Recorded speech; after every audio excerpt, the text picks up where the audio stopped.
అన్ని కుటుంబంలో నుంచి వచ్చిన విగ్రహారాధన నుంచి దేవుడు ఈ ఈ తలంపు మాకు ఎందుకు ఇచ్చిందంటే ఇచ్చి అన్ని కుటుంబంలోంచి వచ్చినాం. మేము అన్ని కుటుంబంలోంచి ఈ దేవుళ్ళలోకి వచ్చాక చాలామంది ఇబ్బందులు పెట్టారు.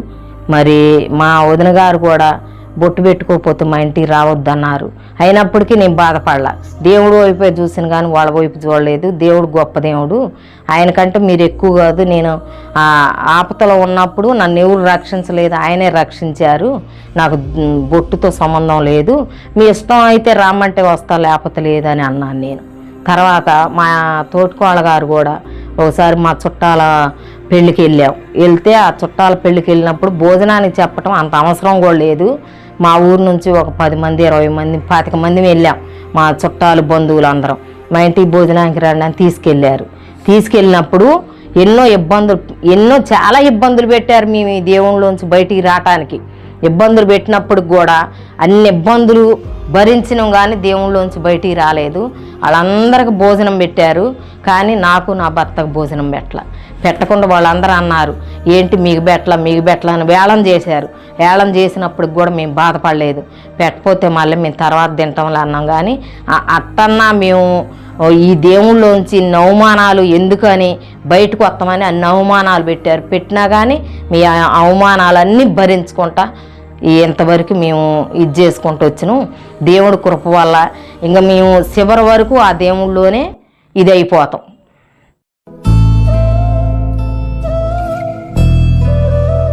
నాకు చిన్నప్పటి నుంచి దేవుడు అంటే ఇష్టమే కానీ మా అమ్మగారు వాళ్ళు విగ్రహారాధన చేస్తారు. మా అమ్మగారికి 3 ఆడపిల్లలు 3 మగ పిల్లలు, అందరిలో చిన్నదాన్ని నేను. అయినప్పటికీ ఎందుకంటే మామూలుగా విగ్రహారాధన చేసుకుంటారు కానీ యేసుప్రభు అంటే నాకు బాగా ఇష్టం. కానీ ఎప్పుడు వెళ్ళేదాన్ని కాదు, చేసేదాన్ని కాదు. దేవుని కృప వల్ల చిన్నపిల్లల దగ్గర నుంచి కూడా అనుకునేదాన్ని, ఎక్కడ అన్నట్టునే ప్రార్థనలు పెట్టుకుంటే వెళ్తుండేదాన్ని. ఆయన కృపను బట్టో ఏంటో కానీ ఇక్కడ ప్రార్థన చేసే కుటుంబంలో నన్ను ఇచ్చారు. కాకపోతే మా భర్త గారు చేసేవాళ్ళు కాదు. అప్పుడు మా అత్తగారు ఆడపడుచులు గారు చేసేవాళ్ళు.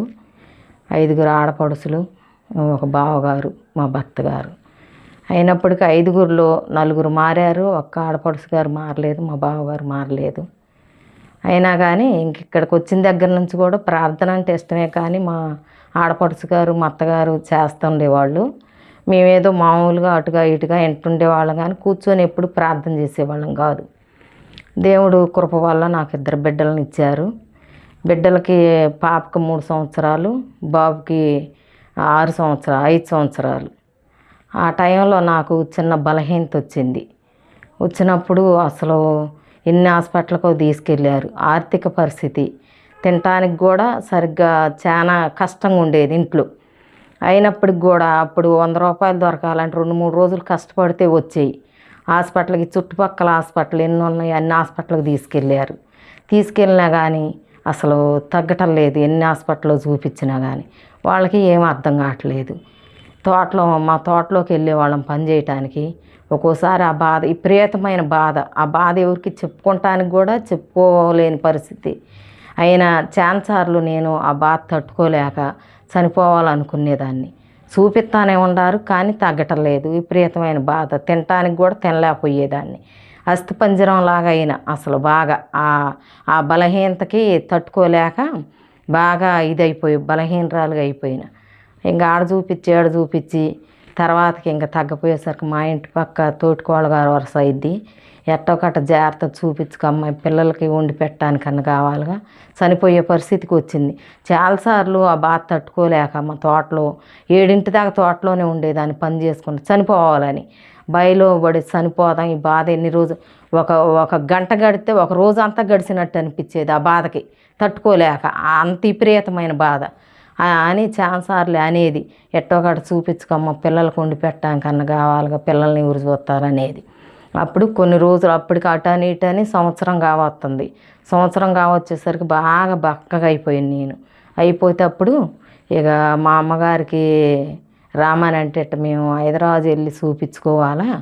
ఒకసారి నాకు వచ్చినలాగానే ఇక్కడ మా ఊర్లో ఒక ఆమెకు వచ్చింది, గౌడాసి ఆమెకి సేమ్ నాకులాగే వచ్చేసరికి అక్కడ ఇక్కడ చూపించుకుంటాను. ఈ లోపల ఆమెకి చనిపోయింది. చనిపోయేసరికి మా భర్త గారికి భయం వేసి, అదే జబ్బు కాబట్టి నీకు కూడా ఏదన్నా, ఆమెకి క్యాన్సర్ అని చెప్పారంట. ఆ క్యాన్సర్లో ఆమె ఆడ ఈడ చూపించినా కానీ చనిపోయింది. చనిపోయేసరికి అప్పుడు భయం అనేది కలిగింది మాకు. ఏం జరుగుద్దో ఏంటో, ఒకసారి హైదరాబాద్ వెళ్ళి చూపించుకుంటే నయం అనుకొని హైదరాబాద్ వెళ్ళాలంటే అప్పుడు ఆ రోజుల్లో 500 ఉంటే వెళ్ళి రావచ్చు. ఛార్జీలు కూడా ఎంతో లేవు, పెద్ద ఖర్చు ఉండేది కాదు. 500 దొరకటానికి కూడా చాలా కష్టమయ్యేది. నెల రోజులు తిప్పలు పడ్డాం మేమిద్దరం. అక్కడ అడిగి 500 పోగు చేసుకొని వెళ్దాం అనుకొని మా అమ్మగారిని రామని కబురు చేసినాం. కబురు చేస్తే పిల్లల దగ్గర ఉండు, మేము ఎట్టు వెళ్ళాలంటే నేను ఉండటం కుదరదు, నేను కూడా వస్తాను మీతో పాటు అన్నది. అంటే మేము వెళ్ళటానికే డబ్బులు లేవు, నువ్వు ఎట్టొస్తావు, ఫస్ట్ మేము వెళ్ళటం. ఒక ఆడపడుసు గారు హైదరాబాద్లో ఉండారు, మా ఆడపడుసు గారు అని అంటే, కాదు నేను కూడా రావాల్సిందే, లేకపోతే నేను ఇంటికి వెళ్ళిపోతాను అంది. సరే పిల్లల్ని నన్ను ఉంచుకో, మేము వెళ్తామని అంటే, నేను పిల్లలు కూడా ఉంచుకొని చూడండి అన్నది. అసలు చుట్టుపక్కల వాళ్ళు చూసి నా పరిస్థితి చూసి వాళ్ళు భయపడుతున్నారు, ఎప్పుడు చనిపోయిద్దా ఏం జరుగుద్దని. కానీ మా అమ్మగారికి ఆ కనికరం కూడా లేకుండా, ఒకప్పుడు బాగానే చూస్తారు, ఆ టైంలో ఆమెకేం శాతాన్ని జ్వరపడ్డదు. ఆ టైంలో నేను ఉండను, చూడండి పిల్లల్ని కూడా తీసుకెళ్ళను. ఆ టైంలో మా ఇంటి పక్కన తోటికోళ్ళ వరుస అయింది మా అక్కయ్య గారు. ఆమె అన్నది, సరే మీ అమ్మ ఉండిపోయిందిలేమ్మ, నేను ఉంచుకుంటా, బాబుని పాపను తీసుకొని వెళ్ళండి, ఎట్టో కాడ చూపించుకొని రండి అని అన్నారు. అప్పుడు చాలా ఏడ్చుకుంటే ఎంతో దుఃఖంతో నైట్ బయలుదేరి మేము హైదరాబాద్ వెళ్ళిపోయినాం. 500 వెళ్ళిపోయాక అక్కడికి వెళ్ళాక ఇంటి దగ్గర ఎవరు లేరని మళ్ళా నన్ను తీసుకెళ్ళి మా ఆడపడుసు గారి దగ్గర ఉంచి, ఇట్ట బాగలేదు అమ్మాయి, మరి ఎట్టో కట్ట నువ్వే చూపించి పంపియని అక్కడ వదిలిపెట్టి వస్తే మా ఆడపడుసు గారు పాపం వాళ్ళు అప్పుడు అందరికీ పరిస్థితులు ఇదిగానే ఉంటాయిగా. ఆ బాబాయ్ గారు ఉద్యోగం చేసేవాళ్ళు. అప్పుడు సరే నువ్వు వెళ్ళిపోలే, నేను చూపించి పంపిస్తానని తెల్లారి హాస్పిటల్కి తీసుకెళ్తే డాక్టర్ గారు ఏం చెప్పారు, అన్ని టెస్టులు చేసి రిపోర్ట్లు ఒక వారం పడతాయమ్మ, వారం అయిన తర్వాత మీకు రిపోర్ట్లు ఇస్తామని చెప్పారు. ఈ వారం అక్కడే ఉంచారు నన్ను. వారం అయిన తర్వాత రిపోర్ట్లు, హాస్పిటల్కి వెళ్తే రిపోర్ట్లు ఇచ్చారు. ఎమ్మటే ఆపరేషన్ చేయాలమ్మా, టైం లేదు అసలు, ఎమ్మటే ఆపరేషన్ చేస్తేనే మనిషి ఇదయిద్దని చెప్పారు. చేస్తే నేను ఒకటే అనుకున్నా, అప్పటి వరకు దేవుడు అంటే ఏదో మామూలుగా నామక చేసుకునేదాన్ని, కూర్చొని ఎప్పుడు ప్రార్థన చేసుకోలేదు. అయితే అప్పుడు నేను ఒకటే అనుకున్నా, నేను ఇప్పుడు చేయించుకోనిలే పిన్ని, ఇంటికి వెళ్ళి వస్తా, డబ్బులు కూడా లేవుగా, ఇంటికి వెళ్ళి మళ్ళీ ఒక వారంలో వస్తా, డాక్టర్ గారికి అదే చెప్పమని నేను చెబితే, సర్లే మరి వీళ్ళు మామూలుగా చూపించుకుంటాం కానీ వచ్చారండి, వాళ్ళు సిద్ధపడి రాలేదు, ఒక వారం తర్వాత వచ్చి చేయించుకోండి, మీ ఇష్టం అమ్మ, అసలు అయితే అమ్మటే చెయ్యాలి ఆపరేషను, ఆ ఆపరేషన్ మట్టుకు ఆపేది కాదన్నారు. దేవుని కృప వల్ల మేము తిరిగి ఇంటికి రాబట్టి మరి నేను ఇంతవరకు నిలిచి ఉండేమో తెలియదు.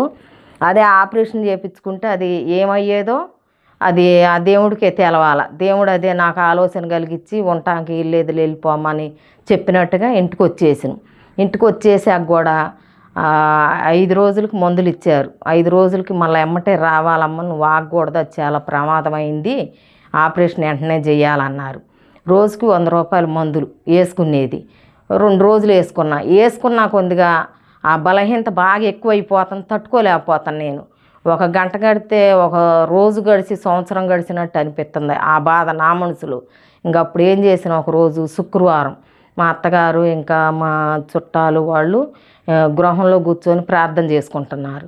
నేను ఎందుకో స్నానం చేసి బయట అరుగులాగుంటే ఆ గదమ్మటి ఆ అరుగు మేము పండుకొని చాలా ఏంటి నాకు ఎట్టు వచ్చిందని ఏడ్చుకుంటా, ప్రార్థనలో కూడా కూర్చోలే ఏడ్చుకుంటా పండుకుంటే నాకు ఒక మగతలాగొచ్చి నిద్రపోయినట్టుగా ఇంకా అనిపించింది. కాకపోతే వీళ్ళు చేసేది అన్నీ నాకు వినపడుతూనే ఉన్నాయి.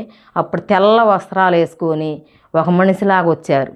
ఒక పెద్ద మనిషి 60-70 సంవత్సరాలు ఉంటాయి, వచ్చి అమ్మా ఎందుకు నువ్వు బాధపడుతున్నావు, నువ్వు ప్రార్థన చేసుకోమ్మా, నువ్వు బతుకుతూ నీకు ఆ జబ్బు ఎమ్మటే తగ్గిపోయిద్దంటే, నేను నా ఎదరకి ఎవరో వచ్చి మాట్లాడుతున్నారని బాగా బాధలో ఉన్నప్పుడు రోజుకు 100 రూపాయల మందులు వేసుకుంటున్నా తగ్గలేదు, కానీ కొబ్బరి నూనె రాసుకోమ్మ తగ్గిపోయిద్దంటే, ఆ కొబ్బరి నూనెకి ఎట్ట తగ్గుద్ది, ఇన్నిసార్లు ఇన్ని నాలబట్టి సంవత్సరం బట్టి తిరుగుతున్నా తగ్గలేదు, ఇప్పుడు ఆ కొబ్బరి నూనె వల్ల ఎట్ట తగ్గుద్ది, ఇన్ని మందులు వేసుకుంటే తగ్గటం లేదు అని మాట్లాడతాను. నేను ఆయనకి సమాధానం చెబుతున్నా, ఎందుకమ్మా ఒక్కసారి నన్ను నమ్మి నేను చెప్పినట్టు చెయ్యి, నీకు వారంలో ఏమీ ఉండదు, అప్పుడే నువ్వు నమ్ముకుంది కానీ అని మాట్లాడారు. ఒక 2-3 నిమిషాలు మాట్లాడినాం ఇద్దరం కలిసి. మాట్లాడాక మా అత్తయ్య గారు వచ్చి ఏంటి పడుకున్నాం లేగు అని లేపారు. లేపేసరికి దిగ్గును లేచి ఇప్పుడు దాకా నేను ఎవరితో మాట్లాడినాను అటు ఇటు చూస్తే ఎవరు లేరు.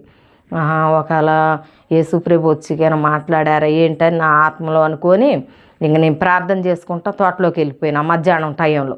ఇక మధ్యాహ్నం టైంలో వెళ్ళిపోయి అక్కడ కూడా చేసుకొని వచ్చాక ఆయన గారు చెప్పినట్టుగా ఆ రోజు ఏం చేసినా ప్రార్థన చేసుకుని కొబ్బరి నూనె రాసుకున్నా. అట్టా 2-3 సార్లు రాసుకుంటున్నా. వారంలో తగ్గిపోయిద్దమ్మా నువ్వు నమ్ము అని ఎంత అసలు గట్టిగా చెప్పారో. వారం కూడా లేదు, 5వ రోజు అసలు ఆ జబ్బు ఎట్టొచ్చిందో అట్ట తీసేసినట్టు పోయింది. అసలు ఎంత గొప్ప దేవుడు అంటే అసలు ఈ లోకంలో ఏ డాక్టర్ కూడా నన్ను బాగు చేయలేదు, కానీ పరమ డాక్టర్గా వచ్చి ఆయన ఎంతగానో నన్ను స్వస్థపరిచిండు. ఇంకా ఆ రోజు నుంచి నేను అంత బాధ భరించి ఉండదాన్ని. ఇంకా నేను ఈ దేవుణ్ణి ప్రార్థన చేసుకోవాలని ఆ రోజు నుంచి ఇక శుక్రవారం, మంగళవారం, ఆదివారం మర్చిపోకుండా ప్రతిరోజు ప్రార్థన చేసుకునేదాన్ని. దేవుడు ఎంతో గొప్ప దేవుడు. శుభ్రంగా తీసేసాక మళ్ళా తర్వాత ఈ మా తోటికోళ్ళ గారు ఏం చేశారు, మా ఆయన గారికి పాము ముట్టుకుంటే చూడటానికని వచ్చారు. ఆయన చూడటానికి వచ్చి ఆయన పరామర్శించకుండా ఈ సాయంత్రం 7 గంటలప్పుడు చక్కగా మంచం మేము కూర్చొని మీరు ఈ దేవుణ్ణి ఎందుకు నమ్ముకున్నారు, ఏంటికి నమ్ముకున్నారు, ఎన్ని హాస్పిటల్ లేవు, ఎందుకు తగ్గదు, అవసరమైతే నా దగ్గరకు వస్తే నేను చూపించేదాన్నిగా, నువ్వు ఆ బొట్టు లేకుండా ఏమి లేకుండా నువ్వు బొట్టు పెట్టుకోవాలని అన్నది. అసలు బాగా ఇబ్బంది పెడితే నేను ఒక్కటే చెప్పి నేను చాలా హాస్పిటల్కి వెళ్ళినా కానీ నాకు తగ్గలేదు. నేను ఆ బాధ భరించలేక తట్టుకోలేకపోయాను. దేవుడు నాతో మాట్లాడిండు, నన్ను బాగు చేసిండు. బొట్టు ఎవరూ నన్ను తీసేయమనలేదు, నాకు ఇష్టం లేదు. నా ప్రాణానికంటే ఎక్కువ కాదుగా నన్ను తల్లిదండ్రులు బతికిలా అన్నదమ్ములు బ్రతికించలేదు. ఆ దేవుడు నన్ను బ్రతికించిండు కాబట్టి నా భర్తకి ఇష్టమైంది, నాకు ఇష్టమైంది, నాకు ఆ బొట్టు మేం లేదు అని అన్న. బొట్టు పెట్టుకోకపోతే మా ఇంటికి రావద్దు, మీరు మా ఇంటికి రావద్దు, మేము మీ ఇంటికి రావు, బొట్టు పెట్టుకున్నప్పుడే ఎప్పుడైనా మా ఇంటికి రండి అంటే, సరేలే మాకు ఆ కచ్చలో అలాంటివి లేవు, నువ్వు వద్దన్నా అవసరమైనప్పుడు మేము మీ ఇంటికి వస్తానే ఉంటాం, మేము వస్తా పోతున్నాం, బొట్టుది గొప్ప అది విశేషం ఏం కాదులే, నువ్వు అవన్నీ పట్టించుకోబోకని నేను మామూలుగానే మాట్లాడినా ఆమె వెళ్ళిపోయింది. తర్వాత 5 అయింది. ఈయన గారికి పాము ముట్టుకుంటే ఏమైంది, పాము ముట్టుకున్నాక తర్వాత ఆ రోజు బాగా మంచినీళ్ళు తాగి బీడీలు తాగేసరికి బాగా ఎక్కువైపోయింది. మా చిన్నమామగారి కూతురు నేను కలిసి ప్రార్థన చేసినాం, కొంచెం పర్లా. అవి తాగేసరికి బాగా ఎక్కువైపోయింది. 2 టైంలో మా ఇంటి పక్క వాళ్ళు బాగా ఎక్కువయ్యి అసలు తట్టుకోలేకపోతుంటే 2 సైకిల్, అప్పుడు బళ్ళు కానీ ఏమి లేవు, సైకిల్ మీద గంపలగూడెం తీసుకెళ్ళారు. ఒక వడ్లూరు అతను మంత్రం పెడతాడని అంటే అక్కడికి తీసుకెళ్తే ఇంకా ఆయన ఆ 2 లేచి మంత్రం పెట్టిండు. ఆయన మంత్రం పెడితే చనిపోయిన వాళ్ళు కూడా తిరిగి లెగిసి వెళ్ళేవాళ్ళంట. ఒక్కోసారి టాటర్ మీద శవాలు వేసుకొచ్చినా కానీ ఆయన మంత్రం పెట్టంగానే తగ్గిపోయేదంట. ఈయన గారికి ఏంటంటే మంత్రం పెట్టినా కొందికి ఎక్కువైపోతుంది. అలాంటిది ఒక్కసారే పెట్టేది 3 సార్లు పెట్టారు.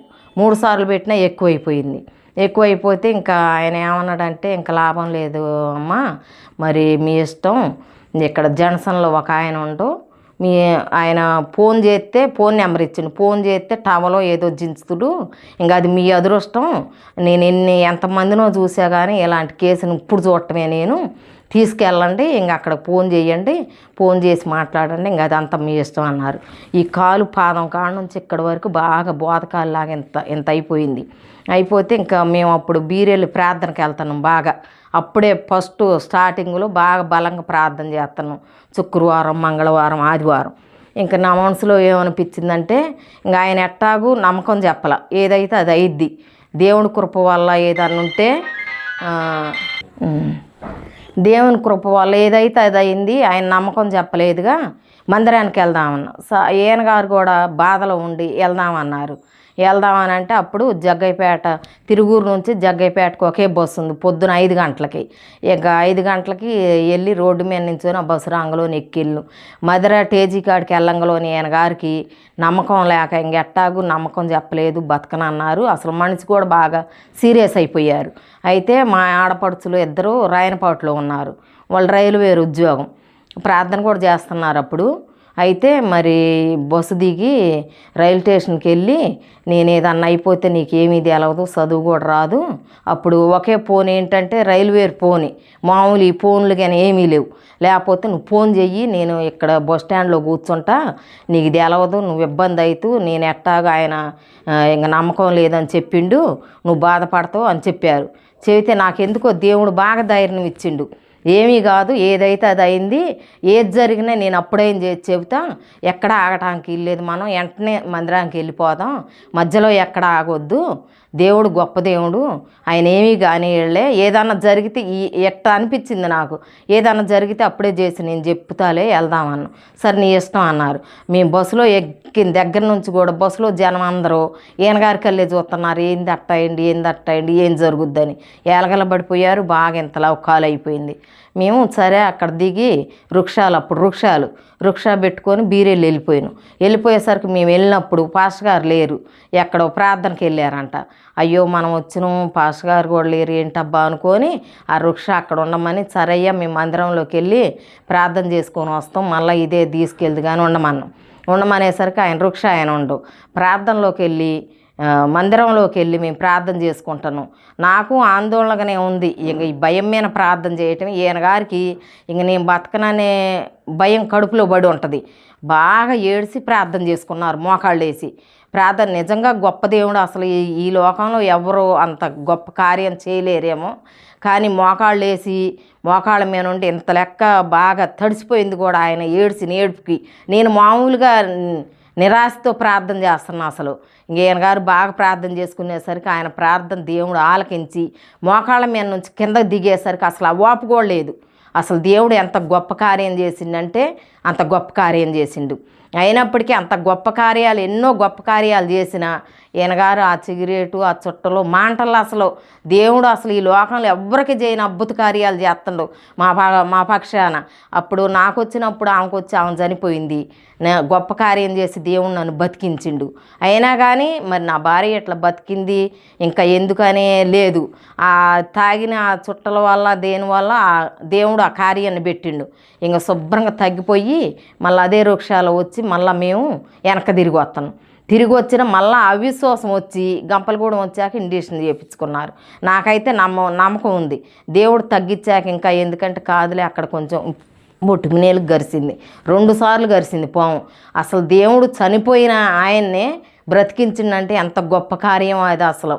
ఇంకా ఆడ నుంచి మళ్ళీ వచ్చినాం. ఇంకా మామూలుగా ప్రార్థన మేమైతే గట్టిగా చేసుకుంటాను, కానీ ఈయన గారు వాటికి నామక చేస్తున్నారు. మామూలుగా చేస్తుంటే అప్పుడు మళ్ళా తర్వాత దేవుడు సాతాను మళ్ళా శోధించినట్టుగా నాకు ఇక్కడ ఈ రొమ్ములకి చిన్న చిన్న గడ్డలు వచ్చినాయి. చిన్నవి ఏంటి, పెద్దగా ఇంత పెద్ద పెద్ద బిళ్ళల్లాగా ఉన్నాయి, చుట్టూ వచ్చినాయి రొంటికి. వచ్చినప్పుడు అప్పుడు కూడా ఎన్నో హాస్పిటల్కి తిప్పారు. ఎన్ని హాస్పిటల్కి తిప్పినా కానీ తగ్గటం లేదు. ఇంక మామూలుగా ఏటో నాటు వైద్యగాలు అని ఇయ్యని చేశారు. ఎన్ని నాటు వైద్యగాలు చేసినా కానీ తగ్గటం లేదు. తగ్గపోతే ఇంకా మేము ఇక్కడ ఆర్థిక బాధలు ఉండి ఇక ఈ అప్పులు బాగా ఎక్కువైనాయి, అప్పులు తీరేటట్లు లేదని చిన్న పిల్లల్ని తీసుకొని మనుగూరులో మా ఆడపడుసు గారు ఉన్నారు. వాళ్ళ పెద్ద అబ్బాయి అన్నాడు, మీరు అక్కడ ఉండలేరులే మావయ్య, పొలం అంతా అమ్మినా కానీ ఇక 4 ఎకరాలు అమ్మినా ఇంకా 3 ఏళ్ళు అప్పే మిగులుతుంది, అన్ని లెక్కలు వేసుకున్నారు. ఇక మరి ఇదంతా అమ్మినా మన తర్వాత ఎట్టబ్బా తగ్గలుగుతూ నిమ్మలంగా అక్కడికి వెళ్ళి ఈ కౌలుకి ఇచ్చి అప్పులు తీర్చుకుంటే ఎట్టో అట్ట తినటానికి అక్కడ బతుకుదాం అని వెళ్ళినాం. మేము మామూలుగా అట్టని వెళ్ళినాం, కానీ ఏదో లక్షల కోట్లు సంపాదిద్దామని కూడా ఈ పొలం ఎట్టో అట్ట నిలబెట్టుకుందాం, పెద్దోళ్ళు వెనకటోళ్ళు సంపాదించిన ఆస్తి ఏమీ చేయకుండా అట్ట ఉంచుకోవాలని అట్టని వెళ్తే అక్కడికి వెళ్ళిన తర్వాత 2 సార్లు కొత్తగూడెం తీసుకెళ్ళి చూపించారు. ఈ గడ్డలు బాగా అసలు పగలని లేదు, నైట్ అని లేదు, చలికాలం ఎండాకాలం కూడా రగ్గులు కప్పుకొని పడుకునేదాన్ని. బాగా జ్వరం, విపరీతమైన జ్వరం, బాగా నొప్పులు ఉండేవి. అయినా అట్నే భరించుకుంటుంది. కొత్తగూడెం 2 సార్లు తీసుకెళ్ళినప్పుడు ఆ మందులు వేసుకుంటే ఒకసారి ఒళ్ళు ఆపు వచ్చింది, ఒకసారి అసలు మామూలుగా తగ్గలేదు. తగ్గపోతే అప్పుడు కూడా ఆ నొప్పి భరించలేక తట్టుకోలేక వాళ్ళు రోజు మందిరంలోకి వెళ్ళేవాళ్ళం. ఒకరోజు ఆదివారం మందిరానికి అందరూ వెళ్ళనిచ్చి నేనేం చేశాను, ఆ నొప్పులు తట్టుకోలేక ఒక బిళ్ళ వేసుకుంటేనే ఆ రోజు అంతా బాగా నీరసంగా ఉండేది. బిళ్ళలు కరగటానికి ఇచ్చారు. ఒకరోజు ఆ 2 అట్టలు వేసుకున్నా చనిపోవాలని. ఏదైతే అది అయిందిలేని వీళ్ళందరిని చర్చిలోకి వెళ్ళనిచ్చి ఎవరికి చెప్పకుండా ఆ 2 అట్లు వేసుకునేసరికి అసలు ఇంకా నాకు ప్రాణం లేదు. వేసుకొని పండుకుంటే అసలు ఇంకా ప్రాణం లేకపోతే ఎవరో వచ్చి ఇట్ట పట్టుకొని పైకి తీసుకెళ్తున్నారు. ఇక ఇప్పటికైనా నా వశమైతూ రావని.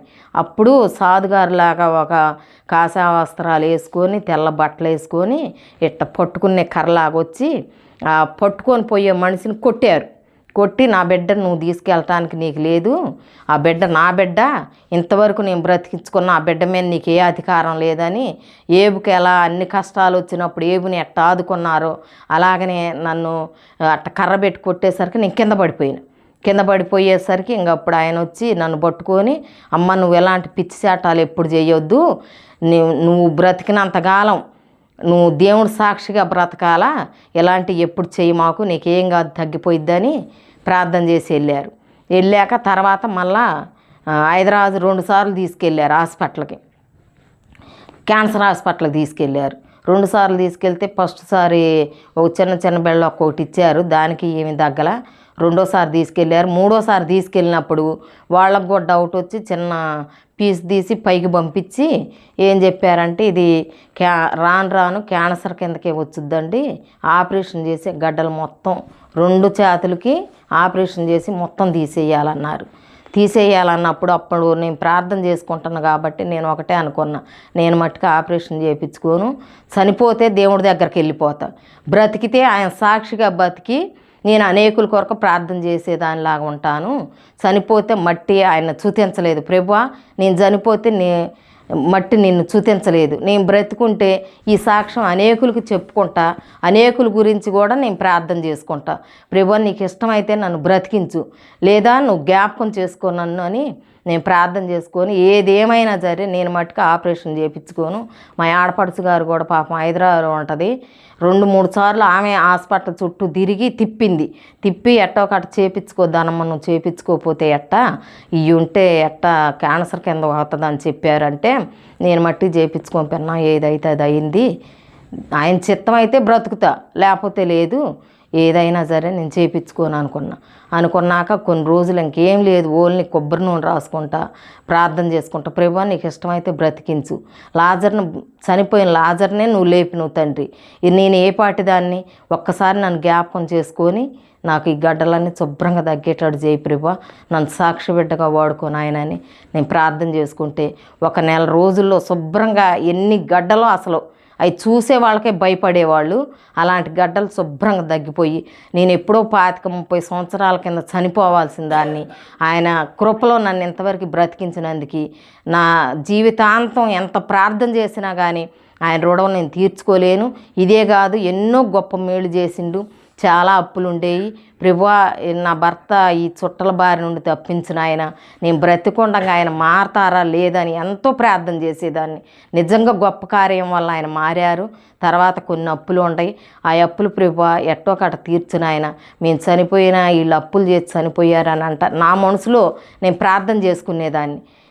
నాయనా మేము బ్రతికొండగానే శుభ్రంగా తీర్చిన ఆయన, పిల్లలైన అప్పులు చేసి చనిపోయారని అనే మాట రాకూడదు ప్రభువా, నీ నామానికి మయమే జరగాలి కానీ అవమానం అనేది జరగకూడదు, వీళ్ళు ప్రార్థన చేస్తారుగా అయింది ఇన్నప్పులు ఎట్టయినాయి అనే మాట అనుకోకూడదు నాయన, నువ్వు ఏ రూపాన్ని తీరుతో తెలవదు కానీ ప్రభువా ఏదో ఒక మార్గం చేయి నాయన, నువ్వు మార్గం సరళం చేయి, నిన్ను నమ్మిన బిడ్డలను ఎప్పుడు ఇడిచిపెట్టే దేవుడు కాదు నాయన, నువ్వు గొప్ప దేవుడు, ఈ ఒక్కటే ఇంతవరకు నువ్వు చాలా చేసినావు మాకు, ఈ విషయాల్లో కూడా నువ్వు చెయ్యాలి ప్రభు అని ప్రార్థన చేసుకునేదాన్ని. అద్భుతంగా ఆశ్చర్యకరంగా మాకున్న అప్పులన్నీ తీరిపోయినాయి. ఏ రూపాయన తీరితే అసలు 1 పైసా ఎవరికి ఇచ్చే ఆలోచన కూడా లేకుండా గొప్ప దేవుడు అసలు గొప్ప ఆశ్చర్యంగా అప్పులు మొత్తం తీర్చినాయి. ఈ కొత్త సంవత్సరంలో మేము అడుగుపెట్టే అప్పటికి 1 అప్పు కూడా లేకుండా తీర్చి సంతోషంగా మమ్మల్ని ఉంచిండు. ఈ మధ్యకాలంలో మా అమ్మాయికి 2 బాబులు, బాబుకి ఒకే బాబు. అయితే మా పాప వాళ్ళ చిన్న బాబు ఏం చేసిండు, ఇక్కడ చదివేస్తున్నారు ఇయ్యూరులో 2 లక్షలు కట్టి ఆయన ఒక్కడిని బాగా చదివియాలని చదివిస్తున్నారు. వాళ్ళ పెద్ద బాబు విజయవాడ ఇంజనీర్ చేస్తుండు, బాగా చదువుకుంటుండు పిల్లోడు, ర్యాంక్ వస్తుండు, బాగా చదువుకుంటుండు. ఈ మధ్యన దసరా సెలవులకు వచ్చి వెళ్ళేటప్పుడు జ్వరం వచ్చింది, ఆ అబ్బాయికి జ్వరం వచ్చి వెళ్ళిపోయిండు. వెళ్ళిపోయి అసలు నేను హాస్టల్లో ఉండను, నేను ఉండలేను, నాకు నిద్ర పట్టలేదు, నాకు భయంగా ఉంటుందని ఒకటే గొడవ పెడతాడు. వాళ్ళ అమ్మ వెళ్ళి తీసుకొచ్చి 2 రోజులు ఉంచుకొని మళ్ళీ పంపించింది. వెళ్ళేటప్పుడు వెళ్తా అంటాడు, హాస్టల్ దగ్గరికి వెళ్ళేసరికి నేను ఉండనని ఒకటే బాగా ఏడుతుండు. అట్టా 2-3 సార్లు ఒక వారం 10 రోజులు అట్ట చేసిండు. వీళ్ళు ఏంటంటే ఇప్పుడు ఎగ్జామ్ అంట, లాస్ట్కి వచ్చింది పిల్లోడు చదువు 2వ సంవత్సరం. లాస్ట్కి వస్తే పిల్లోడు ఎటు చేస్తాను నేను, మా పాప ఒకటే, నువ్వు ఉంటే ఉండు సత్యసా ఆడుండాల్సింది, అది ఇది ఇలాంటి వాడు ఉంటే ఎంత లేకపోతే ఎంత అని బాగా బాధపడి బాగా ఏడుతుంది. అన్నం కూడా తింటలేదు వాళ్ళు. ఇంకొక రోజు ఏంటనంటే నాకు ఫోన్ చేసి ఇట్టడు చెప్పింది.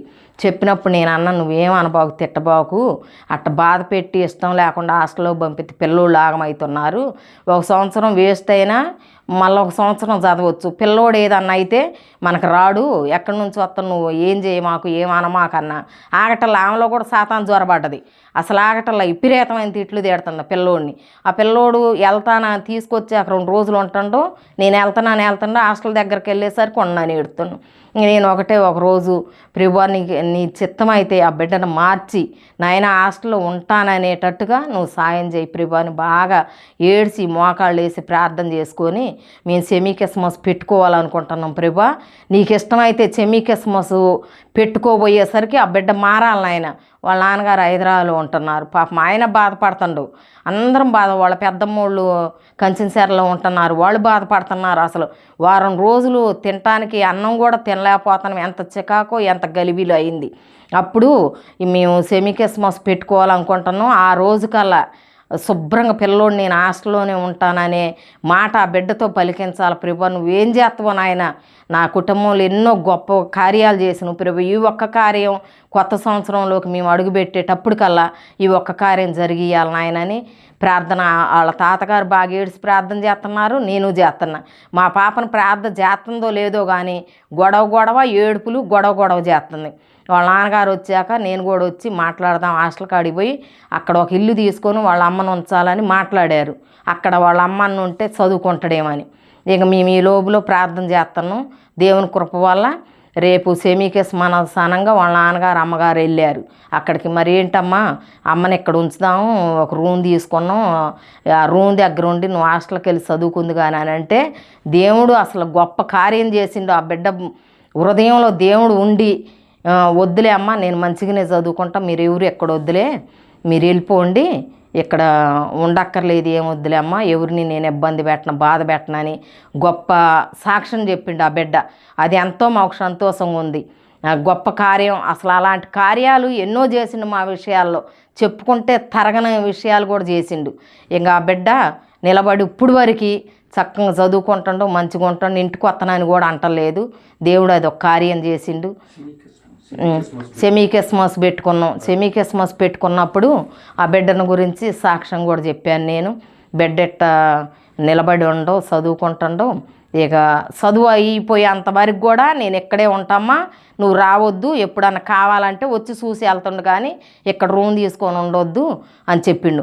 దేవుడు ఆ బిడ్డల పట్ల కూడా గొప్ప కార్యం చేసిండు. మా బిడ్డల పట్ల ఎంతో కార్యం చేసిండు. నేను ఎప్పుడు ఒకటే ప్రార్థన చేసుకుంటా, ప్రభువా మాకు ఎప్పుడు ఆస్తి ఉండవరకు చాలు నాయన, ఆస్తి అంతస్తులు అడగటం కానీ నా బిడ్డలో నీ సన్నిధిలో మోకరించుకొని ప్రార్థించుకుంటే చాలు. నా బిడ్డల వైపు నాయన ఎప్పుడు నీ హస్తం తోడుగా ఉంచు, మాకులాగా అందరూ కూడా మంచిగా ఉండాలి, ఇంకా ఎంతోమంది మారాలి ప్రభువా, నీ గొప్ప కార్యాన్ని తెలుసుకునే కృపని అందరికీ ఈ నాయనని మేము ఎప్పుడు ప్రార్థన చేసుకుంటాం. మేము ఎప్పుడు అందరి గురించి ప్రార్థన చేస్తాం, మా కుటుంబాల గురించి ప్రార్థన చేస్తాం. దేవుడు ఎన్నో గొప్ప కార్యాలు చేసిండు. ఈ చిన్న సాక్ష్యం దేవుడు దీవించునుగాక.